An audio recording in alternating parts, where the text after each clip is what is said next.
Ouais, moi je suis grave naturel. Décale-toi, s'il te plaît. Allez, d'accord.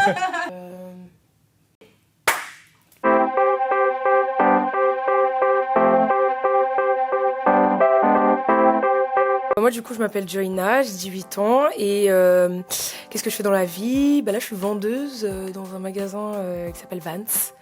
Voilà. Tu fais bien plus, hein. T'as interviewé plein de nombre de gens sur un plateau qui s'appelle La Bonne Idée avec moi. Et moi je m'appelle Ibrahim Demol, j'ai 19 ans, j'ai trouvé une alternance il n'y a pas longtemps et je suis un peu bénévole pour La Bonne Idée et d'autres assos avec la madame où on a fait un live le 26 et le 20. Parce que moi personnellement j'ai eu une très grosse difficulté avec les cours, j'avais du mal à suivre et j'ai dû arrêter les cours et on m'avait parlé de la mission locale qui pouvait m'aider justement à me lancer dans le monde du travail et de pas juste être perdue sans rien faire. Du coup je suis allée à la mission locale et c'est grâce à ça que j'ai pu avancer. Ah, c'est la même, je suis DESCO depuis la 4e et j'arrivais pas à l'école, je suis allé à la mission locale, on m'a proposé plusieurs choses et maintenant je suis devant cette caméra. Justement, elle m'a aidé financièrement à financer mes projets parce que je voulais être monteuse vidéo, donc j'ai pu acheter mon premier ordi. Ils m'ont aussi fait participer à un live sur Twitch avec La Bonne Idée, c'était vraiment incroyable, j'ai été animatrice.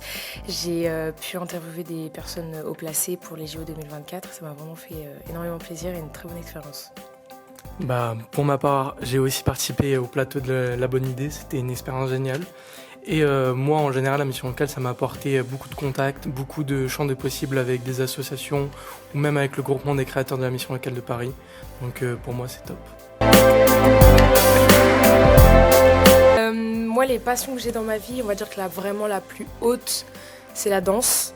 Parce que je sais que peu importe le mood dans lequel je suis, si j'ai de la bonne musique et que je danse, je me sens tout de suite mieux.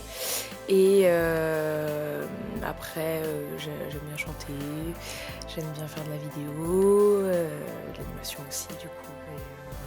Moi, mes passions dans la vie, je dirais me faire des contacts, sociabiliser avec les gens, rencontrer de nouvelles personnes. Parce que je pense qu'on peut pas avancer sans l'aide d'autrui. Et j'aime tout ce qui est la tech, les nouvelles technologies, le Web3, etc. Moi, je dirais unique. Moi, je dirais nouveau.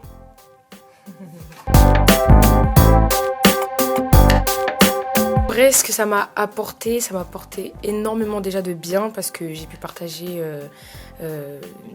un moment très cool en vrai parce qu'on s'entendait super bien, parce qu'au final on s'est rencontrés qu'une seule fois, ça s'est vraiment super bien passé, on a beaucoup rigolé, ça m'a fait plaisir aussi parce que je me sentais moi-même, j'avais pas besoin de faire semblant et ça fait du bien parce que quand on est avec des gens qu'on connaît pas et qu'on doit être un peu professionnel, c'est difficile des fois et là franchement ça s'est super bien passé et j'ai appris des choses vraiment cool. Moi ce que j'ai appris, je peux me faire des super bons potes en une après-midi avec l'équipe de Marseille et toi c'était incroyable comme expérience que c'est pas si facile de parler au niveau pro avec des gens un peu importants, c'est un peu stressant surtout quand on apprend la dernière minute qui c'est, mais c'était une très belle expérience et à refaire. Moi, je dirais d'arriver en retard. À un moment, j'arrive, je cours dans tout le salon, j'arrive à la dernière minute sur la chaise, le live, il commence 2 secondes après que je me pose sur la chaise. J'étais essoufflé. Moi, je dirais que c'était vraiment juste parce que quand on m'a appelée, j'étais la seule animatrice. Et du coup, je me suis dit, bon, je suppose que si ça va être des animateurs, ils ont qu'une façon, c'est d'être cool. Mais j'étais un peu mitigée et au final, ça s'est vraiment super bien passé.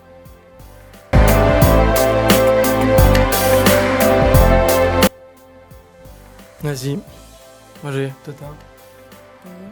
Rigolote. J'allais vraiment dire drôle. Voilà, on est drôle. Tout. Moi je dirais, prenez votre temps à apprendre qui vous êtes et qui vous voulez être. Et quand vous savez pas, faites des expériences pour le savoir. Et les échecs, ça vous fait grandir, les réussites, ça vous fait grandir. Donc n'ayez pas peur d'échouer. Parce qu'au début, vous allez beaucoup échouer, mais c'est grâce à ça qu'après, vous allez réussir. Mais que dire après? Je n'ai rien à dire. Écoutez-la.